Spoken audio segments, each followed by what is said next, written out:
Hello my dear students, आप सब लोगों का बहुत बहुत स्वागत है एमकेसी की ऑफिशियल यूट्यूब चैनल पर। और मैं Vikas Kumar, faculty of mathematics at Major KC classes. मैं आज आपके लिए लेकर के आया हूँ air force, navy, Indian coast guard का सिलेबस डिटेल एनालिसिस। आपको बताए जाएंगे कौन कौन से चैप्टर इंपॉर्टेंट हैं, किस चैप्टर से कितने क्वेश्चन पूछे जाने की संभावना रहती है, क्योंकि यहाँ पर जो मैं एनालिसिस आपके सामने देने वाला हूँ बच्चों, वो मेमोरी बेस्ड है।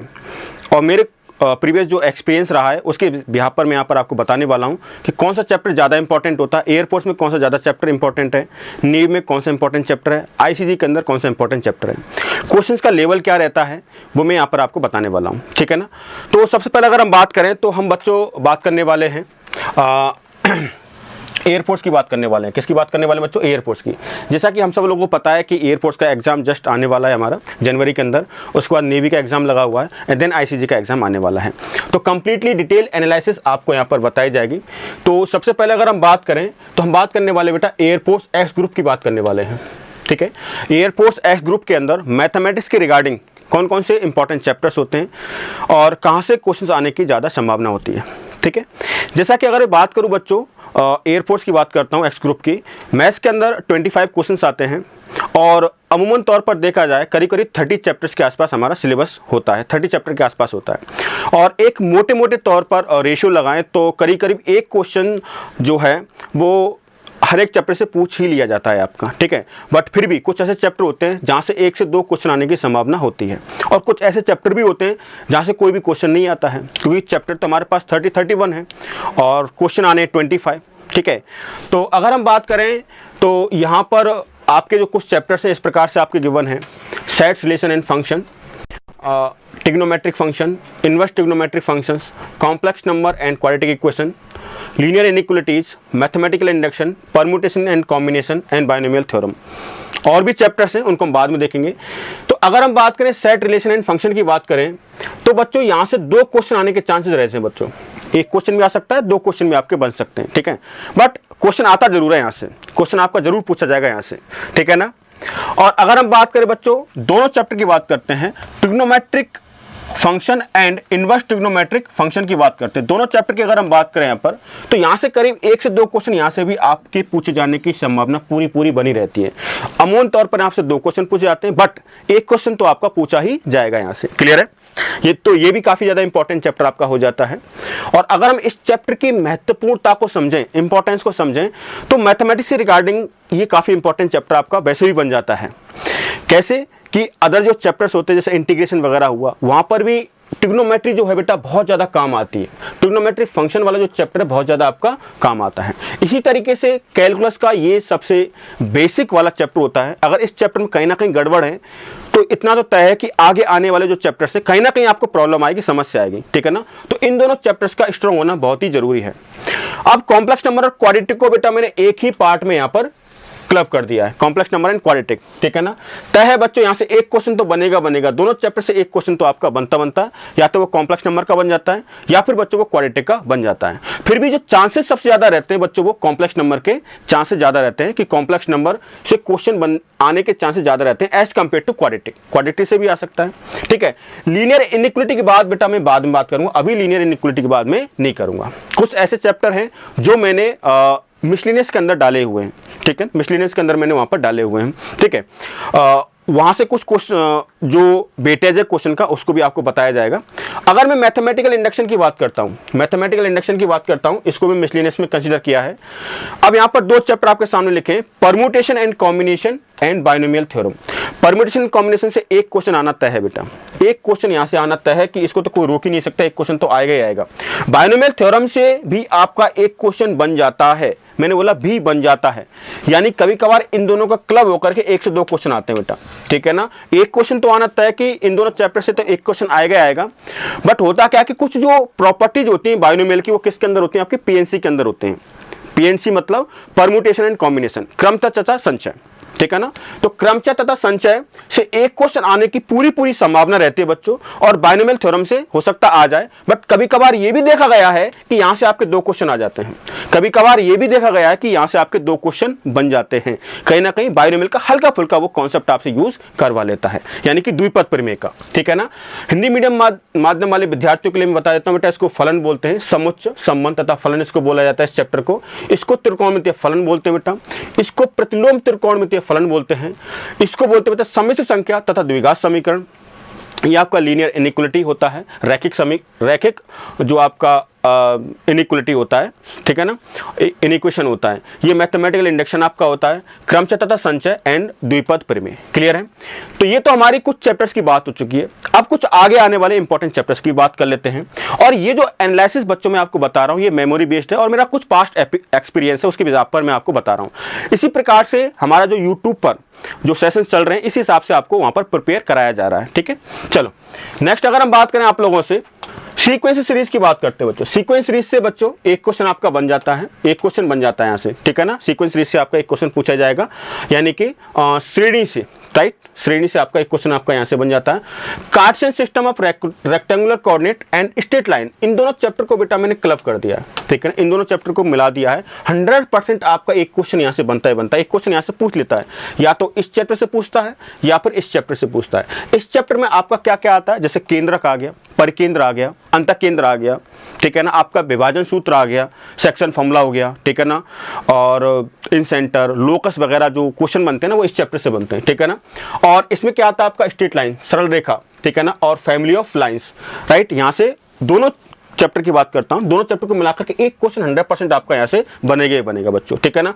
Circle and family of circle की बात करें, कॉनिक सेक्शन की बात करते हैं बच्चों, ठीक है ना, वृत्त तथा वृत्तीय निकाय और कॉनिक सेक्शन, ठीक है ना। इसके अंदर 3 चैप्टर आपके कंसीडर किए जाते हैं। एक तो आपका बच्चों होता है पैराबोला, ठीक है ना, एक क्या होता है मेरे प्यारे बच्चों आपका पैराबोला होता है बेटा, एक आपका होता है हाइपरबोला होता है, क्या होता है आपका हाइपरबोला होता है, और एक होता है बच्चों आपका एलिप्स होता है, ठीक है। कॉनिक सेक्शन के अंदर आपके 3 चैप्टर आते हैं, पैराबोला, हाइपरबोला एंड एलिप्स, यानी कि परिवलय, अतिपरवलय तथा दीर्घवृत्त, आपके 3 चैप्टर होते हैं इसके अंदर, ठीक है। अब यहाँ पर क्या है कि इन तीनों चैप्टर की अगर हम बात करें तो स्टार्टिंग वाला जो फेज होता है बच्चों, स्टार्टिंग वाला जो फेज होता है, जो स्टार्टिंग हम पढ़ते हैं, स्टैंडर्ड पैराबोला पढ़ते हैं, स्टैंडर्ड एलिप्स पढ़ते हैं, स्टैंडर्ड हाइपरबोला पढ़ते हैं, वहीं से क्वेश्चन पूछे जाते हैं। जो पैराबोला में अगर हम आगे की बात करते हैं, इक्वेशन ऑफ टेंजेंट हो गया या फिर इक्वेशन ऑफ नॉर्मल हो गया, ठीक है। इसी तरीके से हाइपरबोला में स्पष्टिका की समीकरण हो गई या फिर अविलंब की समीकरण हो गई, कुछ और प्रॉपर्टीज होगी जो आगे चल के आती है, वहां से क्वेश्चन आपके नहीं आते। स्टार्टिंग जो होता है चैप्टर का, जो स्टैंडर्ड फॉर्मेट 1 या 2 लेक्चर में जो कवर किया जाता है, वही से आपका पूछा जाता है। जनरली हाइपरबोला और एसेंट्रिसिटी की बात करता हूं, अति परवलय तथा हम बात करते हैं दीर्घवृत्त की बात करते हैं, तो आपका जो क्वेश्चन आता है वो एसेंट्रिसिटी से आता है, उत्केंद्रता से जनरली आपका क्वेश्चन यहां से पूछ लिया जाता है बच्चों, दोनों चैप्टर से। तो वेटेज की अगर हम बात करें, circle and family of circle and conic section, यहां से बच्चों आपके 1 से 2 क्वेश्चन 100% पूछे ही जाते हैं बेटा, 1 से 2 क्वेश्चन आपके आ ही जाते हैं, 2 क्वेश्चन भी आ सकते हैं, एक क्वेश्चन, दोनों चैप्टर को मिलाकर के बात कर रहे हैं बेटा, ठीक है। चलो आगे बात करते हैं। आगे अगर हम बात करें आप लोगों से, अब बात करते हैं 3 डायमेंशनल ज्योमेट्री की बात करते हैं। किसकी बात करते हैं बेटा? 3 डायमेंशनल ज्योमेट्री की बात करते हैं। तो 3D से अगर हम बात करें तो इसमें 2 चैप्टर आते हैं बच्चों, ठीक है ना। एक तो आपका लाइन आता है बच्चों, और एक आता है मेरे प्यारे बच्चों आपका प्लेन आता है, ठीक है ना। 3D में भी आपकी एक लाइन होती है, ठीक है ना, 3D में, ठीक है, त्रिविमीय कंडीशन में भी हम एक रेखा की, सरल रेखा की समीकरण हम लोग निकाल सकते हैं। जिस तरीके से हम प्लेन में, यहाँ पर जो बात हुई थी वो एक प्लेन के रिगार्डिंग हुई थी। किसकी बात हुई थी? एक प्लेन की, ठीक है ना। और यहाँ पर जो बात होती है वो स्पेस के रिगार्डिंग होती है। 3D का मतलब ही यही है, स्पेस, ठीक है ना, स्पेस की बात होती है यहाँ पर। तो यहाँ पर 2 चैप्टर होते हैं 3 डायमेंशनल ज्योमेट्री के अंदर, एक तो लाइन होता है बेटा और एक क्या होता है बच्चों आपका प्लेन होता है, ठीक है ना, लाइन और प्लेन। तो यहाँ से बच्चों आपके, अगर मैं इस चैप्टर की बात करता हूं तो यहां से 1 से 2 क्वेश्चन आपसे पूछ लिए जाते हैं। जनरली जो आपका डायरेक्शन कोसाइन और डायरेक्शन रेशियोज वाला जो पार्ट होता है, ठीक है, दिक कोजा तथा दिक अनुपात वाला जो पार्ट होता है वो बच्चों काफी ज्यादा इंपॉर्टेंट माना जाता है इस चैप्टर के लिहाज से, ठीक है ना, स्टैंडर्ड फॉर्मेट की अगर हम बात करें तो, ठीक है। चलिए, तो 1 से 2 क्वेश्चन आपके यहां से ही बन जाते हैं। उसके बाद अगर हम बात करें मैट्रिक्स एंड डिटरमिनेंट की बात करते हैं बच्चों, ठीक है ना, मैट्रिक्स तथा डिटरमिनेंट की बात करते हैं। आव्यूह तथा सारणिक की अगर हम बात करें तो वहां से एक क्वेश्चन आपका वहां से भी बन जाता है। तो दोनों चैप्टर को मिलाकर के क्वेश्चन आपका आएगा गया है, ये तय मान के चलें, ठीक है ना।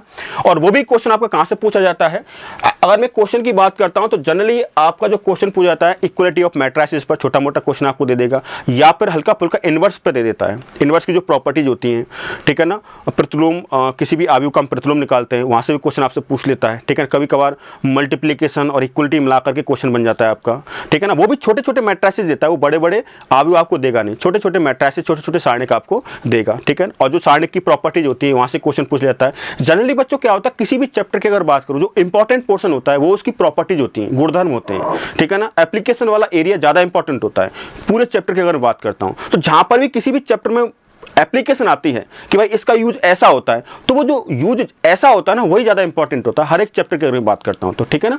चलिए, तो ये वाली बात हो गई आपके एडजॉइंट वगैरह से, सेकंडस से आपके सवाल पूछ लिए जाते हैं बच्चों, ठीक है ना। वो भी काफ़ी इंपॉर्टेंट यहाँ पर बन जाता है। सारणी की प्रॉपर्टी से, जैसा कि मैंने आपको बता दिया, वहाँ से आपके क्वेश्चन बनते हैं। और बच्चों अगर मैं इन तीनों चैप्टर को मिला दूँ, ठीक है ना, ये तो आपका अलजेब्रा वाला पोर्शन भी यहाँ पर मैंने खत्म कर दिया है।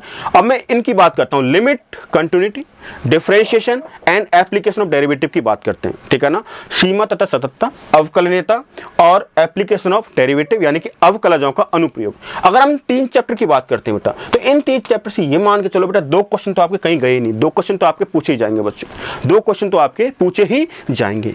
तो कुल मिलाकर के इसके अंदर जो वेटेज रहता है क्वेश्चन का, इस प्रकार से आपके सामने वेटेज है। और अभी जो मैं बात कर रहा हूँ एयरफोर्स एक्स ग्रुप के मैथ की बात कर रहा हूं बच्चों, ठीक है ना। चलिए नेक्स्ट आगे बढ़ते हैं। तो कुछ चैप्टर्स और भी बचे हुए उनकी बात कर लेते हैं। तो कुछ और भी चैप्टर्स हैं, जैसे आपका इंडेफिनिट इंटीग्रल हो गया, डेफिनिट इंटीग्रल हो गया, ठीक है ना, एप्लीकेशन ऑफ इंटीग्रल हो गया। तो एप्लीकेशन ऑफ इंटीग्रल की बात करते हैं तो ये basically area bounded by region होता है बेटा।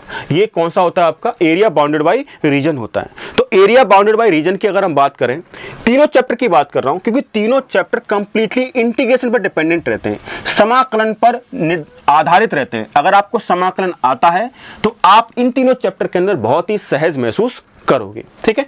तो बेसिकली होता क्या है कि इन तीनों चैप्टर को अगर मिलाऊं तो बेटा 2 क्वेश्चन बनते ही बनते हैं आपके।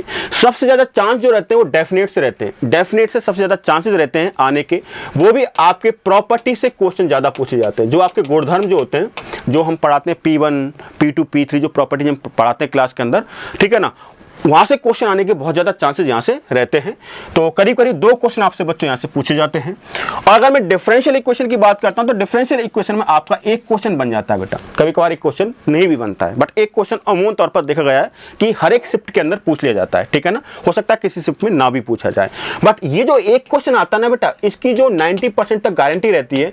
जो पोर्शन आपने पढ़ा होगा डिफरेंशियल इक्वेशन, ठीक है ना, अवकलनीय समीकरण जो होते हैं, कहां पर जो आपका ऑर्डर एंड डिग्री वाला पार्ट होता है, ऑर्डर एंड डिग्री वाला जो पार्ट होता है वो काफी ज्यादा इंपॉर्टेंट होता है। अगर मैं एयरफोर्स की बात करता हूं तो, ठीक है ना, एयरफोर्स की बात करता हूं तो वो काफी ज्यादा आपका इंपॉर्टेंट पार्ट बन जाता है, ठीक है। एक क्वेश्चन बच्चों आपका यहां से पूछा जाता है, ऑर्डर एंड डिग्री की बात कर रहा हूं, ठीक है ना, घात तथा कोटि, घात तथा कोटि अगर किसी डिफरेंशियल इक्वेशन की हमको निकालनी हो, ठीक है, तो वहां से क्वेश्चन बनने के चांसेस बहुत ज्यादा रहते हैं, ठीक है ना। वो बहुत ही बेसिक नॉलेज होती है, वो सरफेस लेवल का नॉलेज आपका होता है, वहां से क्वेश्चन आपका बन जाता है किसके अंदर, डिफरेंशियल इक्वेशन के अंदर। मैथमेटिकल रीजनिंग, लीनियर प्रोग्रामिंग को मैंने यहां पर छोड़ दिया है। वेक्टर की बात करते हैं तो यहां से भी आपका एक क्वेश्चन बनता है बेटा। प्रोबेबिलिटी से बच्चों 1 से 2 क्वेश्चन आपके बन जाते हैं। स्टैटिक्स से बच्चों 1 क्वेश्चन आपका बन जाता है। कुछ इस प्रकार से ये जो वेटेज है चैप्टर का एयरफोर्स में होता है। अब मैंने कुछ चैप्टर्स आपके सामने छोड़ दिए हैं, जैसे मैथमेटिकल इंडक्शन मैंने छोड़ा था, लीनियर इनइक्वालिटी मैंने छोड़ा था। यहां पर मैंने 2 चैप्टर छोड़े थे, कौन कौन से, लीनियर प्रोग्रामिंग छोड़ा था बेटा और मैथमेटिकल रीजनिंग छोड़ा था। अगर मैं 4-5 चैप्टर की बात करता हूं तो 4-5 चैप्टर से एक आध ही क्वेश्चन आपका आता है, एक आध ही क्वेश्चन आपका आता है। एक क्वेश्चन पूछेगा जो भी है, बड़ी मुश्किल से पूछता है, पहली बात तो ये एक आध क्वेश्चन आपसे यहां से पूछता है। टोटल इनके अलावा आपके 20-22 क्वेश्चन हो जाते हैं, टोटल 25 क्वेश्चन आते हैं। तो कुल मिलाकर के 1-2 क्वेश्चन ऊपर नीचे भी होता रहता है, किसी से 2 पूछ लेता है, किसी से 1 पूछ लेता है, ठीक है ना, किसी से 3 तो नहीं पूछेगा, सिंपल सी बात है, 2 मैक्सिमम 2 किसी चैप्टर से पूछता है वो, ठीक है ना, मैक्सिमम बता रहा हूं आपको। और बच्चे को जो क्वेश्चंस होते हैं वो जो चैप्टर अभी मैंने छोड़े उनसे आपके 1-2 क्वेश्चन वहां से भी आपके बन जाते हैं, जो मैं अभी आपको बता रहा था वहां से। क्लियर हुआ? यानी कि लीनियर प्रोग्रामिंग हो गया आपका, linear programming, mathematical induction, mathematical reasoning, linear inequality, 1-2 question आपके यहाँ से बन जाएंगे, ठीक है। तो इस प्रकार से जो वेटेज रहता है बच्चों वो चैप्टर्स का रहता है। एयरफोर्स एक्स ग्रुप की बात करता हूँ। अगर मैं नेवी की बात करता हूँ, अभी थोड़ी देर बाद मैं नेवी पर भी आने वाला हूँ, नेवी का भी मैं एनालिसिस आपको देने वाला हूं। बट यहाँ पर अगर हम बात करें आप लोगों से तो 25 क्वेश्चन आपके पूछे जाएंगे। 25 क्वेश्चन, हर एक करेक्ट के लिए आपको 1 मार्क दिया जाएगा और हर एक इनकरेक्ट के लिए आपका 0.25 डिडक्ट भी होगा बेटा, ठीक है ना, 0.25 आपका डिडक्ट भी होगा। तो नेगेटिव मार्किंग यहाँ पर होती है एयरफोर्स के अंदर, एक्स ग्रुप मैथ की अगर मैं बात करता हूँ तो, ठीक है ना। चलो ये तो हो गया आपका बच्चों एयरफोर्स की बात हो गई। अब हम नेवी की बात कर लेते हैं। कहीं ना कहीं नेवी की बात करते हैं तो नेवी की अगर हम बात करें, नेवी SSR-A की बात करते हैं तो वो एयरफोर्स एक्स ग्रुप से बिल्कुल मिलता जुलता है, कोई डिफरेंस नहीं है। हल्का सा वेटेज तो मैंने उसी प्रकार से बनाया है। इसका वेटेज जो है बच्चों, जो नेवी की अगर हम बात करते हैं, वेटेज मैंने उसी प्रकार से बनाया जिस प्रकार से आपका वेटेज मैंने एयरफोर्स एक्स ग्रुप में बनाया था। सेम वही चैप्टर का ऑर्डर मैंने ले लिया है, चैप्टर का ऑर्डर मैंने वही ले लिया जो एयरफोर्स एक्स ग्रुप में लिया था, क्योंकि चैप्टर वही है बेटा, कोई डिफरेंस यहाँ पर है ही नहीं, ठीक है ना। हल्का सा डिफरेंस आपका आ जाता है प्रॉपर्टी ऑफ ट्रायंगल के अंदर। प्रॉपर्टी ऑफ ट्रायंगल जो चैप्टर होता है बेटा वो एयरफोर्स एक्स ग्रुप में नहीं है, बट प्रॉपर्टी ऑफ ट्रायंगल जो है बच्चों वो किस में आ जाता है बच्चों, आपका नेवी SSR में आपका आ जाता है। क्लियर हुआ कि नहीं हुआ, ठीक है, इतना सा डिफरेंस है। बाकी अगर हम वेटेज की बात करें, सेम वेटेज मैंने रख दिया है, सेम ही वेटेज रहता है बेटा। क्वेश्चन के लेवल की बात करें तो क्वेश्चन का लेवल हल्का सा प्लस माइनस रहता है, कभी कभार एयरफोर्स से आसान भी आ जाता है, थोड़ा सा ऊपर भी कभी कभार हो जाता है। तो ज्यादा डिफरेंस एयरफोर्स नेवी SSR में एयरफोर्स से अलग कोई ज्यादा डिफरेंस है नहीं बेटा, वही आपका रहता है। पैटर्न भी आपका वही रहेगा, 25 क्वेश्चन आपसे पूछे जाएंगे और हर एक करेक्ट आंसर के लिए आपको 1 मार्क्स दिया जाएगा और हर एक इनकरेक्ट आंसर के लिए आपका 25% डिडक्ट भी होगा, यानी 0.25 आपका डिडक्ट भी होगा, यानी कि नेगेटिव मार्किंग आपकी होती है। सेम मैंने वही चैप्टर का कॉम्बिनेशन लिया हुआ, वही मार्किंग का कॉम्बिनेशन लिया गया है, हल्का सा 1-2 क्वेश्चन का फेरबदल हो सकता है। तो आप देख सकते हैं इंपॉर्टेंट चैप्टर कौन कौन से हैं। क्लियर हुआ कि नहीं हुआ, सेम रहता है। क्वेश्चन का 19-20 का हल्का सा फर्क पड़ता है, बाकी लेवल भी सेम रहता है बेटा, ठीक है, दोनों का पैटर्न सेम है, कोई दिक्कत वाली बात यहाँ पर नहीं है। अगर मैं मैथ्स के रिगार्डिंग बात करता हूँ आप लोगों से, ठीक है, सेम है, तो इसमें वही कहानी है समझने वाली जो ऑलरेडी हम समझ चुके हैं, ठीक है। ये नेवी SSR की बात होगी, आपके सारे चैप्टर मैंने उसी हिसाब से रखे, ऊपर नीचे ऑर्डर आपका डिफरेंट हो सकता है, ठीक है ना, चैप्टर्स का, बट वेटेज उसी हिसाब से आपका रहेगा, 1-2 क्वेश्चन का फेरबदल आपका यहाँ पर हो सकता है, ठीक है, बट कोई दिक्कत वाली बात नहीं, वही सेम पैटर्न है। 25 क्वेश्चन है, 1 मार्क करेक्ट के लिए और इनकरेक्ट के लिए 0.25। अब बात करते हैं तो ICG, देखो ICG की बात करें तो ICG कहीं ना कहीं आपका यहां पर डिफरेंस क्रिएट करता है कि ICG में नेगेटिव मार्किंग नहीं होती। बाकी ICG की अगर हम बात करें, 2 सेक्शन होते हैं बेटा, एक तो पहला सेक्शन होता है और एक दूसरा सेक्शन होता है। दूसरे सेक्शन के अंदर आपका मैथ और फिजिक्स आता है, ठीक है ना, मैथ के अंदर 25 क्वेश्चन आते हैं और फिजिक्स में भी आपके 25 क्वेश्चन पूछे जाते हैं, ठीक है ना। दोनों का जो टाइमिंग होता है वो 30 मिनट के आसपास होता है, बट यहाँ पर बात क्या है कि यहाँ पर नेगेटिव मार्किंग नहीं होती बेटा। जो मैथ के 25 क्वेश्चन आपके आते हैं उसमें नेगेटिव मार्किंग नहीं है, बट वेटेज की अगर हम बात करें तो वेटेज कहीं ना कहीं आपका वही है, सेम वेटेज है बेटा। अगर तीनों एग्जाम को रिलेट करूँ आपके सामने, एयरफोर्स एक्स ग्रुप, जो बच्चा एयरफोर्स एक्स ग्रुप की अच्छे से तैयारी करता है बेटा, उसका नेवी भी निकलता है बेटा और उसका ICG भी निकलता है, क्योंकि तीनों सेम पैटर्न पर ही होते हैं। बट क्वेश्चन का लेवल कभी कभी ICG में क्या हो जाता है, थोड़ा सा ऊपर हो जाता है, कभी कभार हो जाता है, ठीक है ना। बट जैसे मान लीजिए किसी का यहाँ पर लेवल हल्का सा एक ऊपर हो गया, हल्का सा नीचे हो गया, तो यही तीनों घूमते रहते हैं बेटा, ज्यादा डिफरेंस नहीं रहता है। तो कोई बच्चा अगर एयरफोर्स की तैयारी कर रहा है तो उसकी तीनों तैयारियां एक साथ ही हो जाती हैं, और उसकी नेवी की भी तैयारी एक साथ हो जाएगी बेटा, उसकी ICG की भी तैयारी एक साथ हो जाएगी। जो मेजर डिफरेंस जो आता है बेटा, मेजर जो डिफरेंस आता है मेरे प्यारे बच्चों, चैप्टर्स के वेटेज मैंने कोई डिफरेंस नहीं रखा। अगेन मैं कह रहा हूं कि जो चैप्टर आपके पहले इंपॉर्टेंट थे बेटा, वही चैप्टर आपके यहाँ पर भी इंपॉर्टेंट होते हैं। ऐसा बिल्कुल भी नहीं है कि वहां पर मैंने मैथमेटिकल रीजनिंग को ज्यादा वेटेज नहीं दिया था तो यहां पर मैं ज्यादा वेटेज दे दूं, नहीं, वही सेम है। आपका 1 से 2 क्वेश्चन बन सकते हैं वहां से, तो कुल मिलाकर के 1 से 2 बन सकते हैं या 2 से 3, जैसा 3 तो बहुत मुश्किल वाली बात होती है बेटा, 2 मैक्सिमम तक पहुंच पाता है किसी भी चैप्टर से, ये तो मेरा कंफर्म, इस बात को तो मैं कंफर्म आपको कह ही रहा हूं। क्लियर हुआ कि नहीं हुआ, ठीक है ना। तो यहां से आप लगा सकते हैं कि अब स्ट्रेटजी की अगर हम बात करें तो इनकी स्ट्रेटजी किस प्रकार से रहेगी, किस प्रकार से स्ट्रेटजी नहीं रहेगी, इसके लिए मैं अलग से वीडियो आपके सामने लेकर के आऊंगा स्ट्रेटजी पर, कि एयरफोर्स की जब हम तैयारी करें उसकी स्ट्रेटजी हमारी क्या रहनी चाहिए, नेवी की तैयारी करें किस हिसाब की स्ट्रेटजी हमारी रहनी चाहिए, और अगर हम ICG की बात करें किस हिसाब से स्ट्रेटजी हमारी रहनी चाहिए। तो उस स्ट्रेटजी की अगर हम बात करते हो तो उस पर मैं एक वीडियो और अलग से लेकर के आऊंगा। बट इतना जरूर ध्यान रखिएगा बेटा कि ICG की अगर हम बात करें, ICG में नेगेटिव मार्किंग आपकी नहीं होती है। बाकी सारे चैप्टर्स की बात करूं तो वही ऑर्डर मैंने रखा हुआ है, क्योंकि वही ऑर्डर है। हो सकता है जो सिलेबस वहां से अपलोड करते हैं चैप्टर का ऑर्डर ऊपर नीचे हो सकता है, बाकी चैप्टर तो वही सारे हैं जो पहले होते हैं। क्लियर हुआ कि नहीं हुआ, बाकी दोनों एग्जाम में थे, सारा सेम सिचुएशन ऐसा ही है जैसा कि मैंने आपको बताया बेटा। 25 क्वेश्चंस होते हैं और 25 टोटल मार्क्स होते हैं, हर एक क्वेश्चन 1 नंबर का आपका होता है और यहाँ पर कोई नेगेटिव मार्किंग नहीं होती है। कई बार इस चीज को मैं आपको बता चुका हूँ। क्लियर है बच्चों, तो ये मैंने सिलेबस डिस्कस किया है आपके सामने, एयरफोर्स एक्स ग्रुप मैथ का डिस्कस किया है, ठीक है, नेवी मैथ का मैंने डिस्कस कर दिया है और ICG मैथ का भी मैंने डिस्कस कर दिया है। गया है। अब इन एग्जाम की तैयारी किस प्रकार से करनी चाहिए, किस प्रकार से नहीं करनी चाहिए, इनकी स्ट्रेटजी किस प्रकार से होनी चाहिए, किस चैप्टर किस प्रकार से पढ़ना चाहिए, इस पर भी एक नया वीडियो में लेकर के आने वाला हूँ, जल्द आएगा। तो जय हिंद, जय भारत।